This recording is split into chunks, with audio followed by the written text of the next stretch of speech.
generally pleased with our start to the season. We had a flying start, some real good wins away from home, Whitton Albion, things like that, and some good home form as well. The crowds have been a little slow to come back, but I think now we're away from holiday season and things, crowds are starting to come back, and people can feel the buzz around the place. We're playing some good football with Stuart at the moment.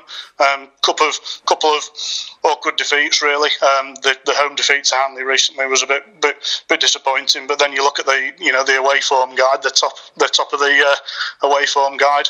Difficult game at Prescott last week, but it's a long season. There's plenty of games, and I'm sure we're going to be fine this season. Yeah, definitely. As you said, then there's still a long way to go. Do you think it's just a matter of time now before Stuart puts his plans in place and you pick up a decent run of form that can propel you up the table? I think so. I think again, Northern Premier League proven, anybody can beat anybody in this league. I think there's only, a few points separating something like third from 14th at the moment. Obviously, lots of people have played a different amount of games with cup competitions and things, but there's a long way to go. We're looking competitive. We're putting in the performances at home, where the fans can see us as well as away from home, and I think we've cut out that that little bit of naivety that we maybe had in the squad last season. A lot of players in the first year with us, they've gone into the second year. We've seen them flourish. The likes of Louis White, Keaton Mulvey, and also that's been the recruitment's been good from Stuart and the management team in the summer. Recruiting where we needed to. People like Jack Settier have come in the last few weeks from Ashton United, really giving us some energy up front, and it's a different dimension to the squad. Yeah, definitely. And I mean, you just mentioned Keaton Mulvey then, obviously in his second season with the club. Unfortunately, you lost the services of Jamie Rainford, a prolific striker. How devastating was that to lose a player not only of his quality, but of his experience as well? It was. Jamie's, been around the club before. Moved on to Runcorn Linnets in a management capacity. Obviously, we wish him all the best in that venture. But again, I think that the younger lads that we've got in, by nature of what we tend to spend in the league compared to others, you are going to get younger lads, a little bit less experienced, and it's a quick learning curve for them. The league doesn't stop for 4 weeks while we get the players acclimatised. They've got to hit the ground running. Keaton's come in with a lot of energy last season. Certainly a key man for us this year, and obviously alongside people like Jack Settier, Harry Friedman, we do have options. Matty Gillum's still coming back from injury and things, so we do have options up the top of the pitch, and hopefully to get the goals back in.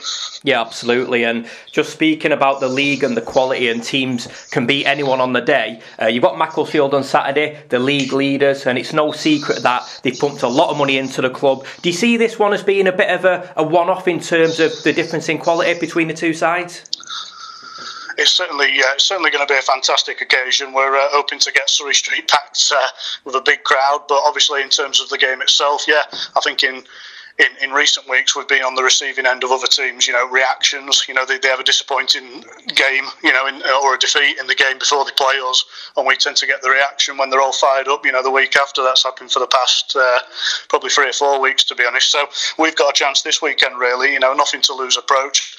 After the disappointing defeat at Prescott last week, it's going to be a big occasion, and it's a chance to put ourselves up against a very high quality outfit in Macclesfield. Could you see Macclesfield getting back-to-back league titles? Because obviously they won the North West Counties Premier Division last season. Do you think they are destined to win it and rise up the football non-league pyramid, and then maybe get to the Football League? Do you see that happening for them? Potentially, yeah. I mean, lots of these, the Phoenix clubs have gone on that same journey. FC United, for one, albeit they seem to have stalled at step 3 for a few years and consolidated. Macclesfield, certainly with the resources they have, are certainly going to be challenging. But even you saw last season in step 6 in the counties, got run all the way to the league title by likes of Skelmersdale, Withenshaw Town, and I think there'll be people giving them a good run for the money in this league. Again, we've seen recent weeks Bootle going there, getting a last-minute winner 2-1 at Macclesfield. So again, it just shows you the competitiveness of the league. It certainly won't be a runaway result, I don't think, but they're certainly going to be up there come the end of the season, I'm sure. Yeah, definitely, and there's certainly going to be a buzz around the Amdek Forklift Stadium this weekend. You're expecting a big crowd.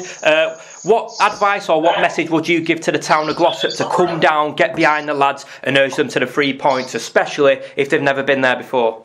Yeah, so there's going to be a big crowd, plenty of people on. We really encourage people to buy advance tickets that we've had on sale all week.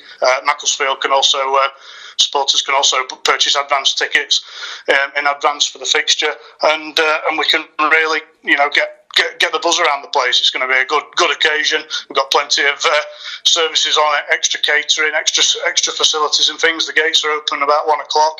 And it's going to be a real good occasion. So I encourage everybody to come down. If you're a seasoned visitor to G&E, I'm sure you'll enjoy the day. And also to first-time visitors as well. Hopefully, come in and down and enjoy the G&E experience. And go from there. Excellent stuff. Well, hopefully they will enjoy the day and Glossop will get the 3 points. But just finally, looking back over summer, you held the annual beer event again. Tell us how that went, because I know that it's a massive part of bringing revenue to the club. Absolutely, it was the most successful beer festival ever in the summer. We had some real good attendances. Again, helped by the good weather as well, no doubt. But no, it was a real good occasion, a real big money spinner for the club. It probably helped by the Glossop Victorian weekend happening on the same weekend. Plenty of people knocking about in the town, and plenty of other events on as well. The junior football tournament this year, we reintroduced a lot of events to within the beer festival, and it was a very good occasion, and work's already underway for next year's event.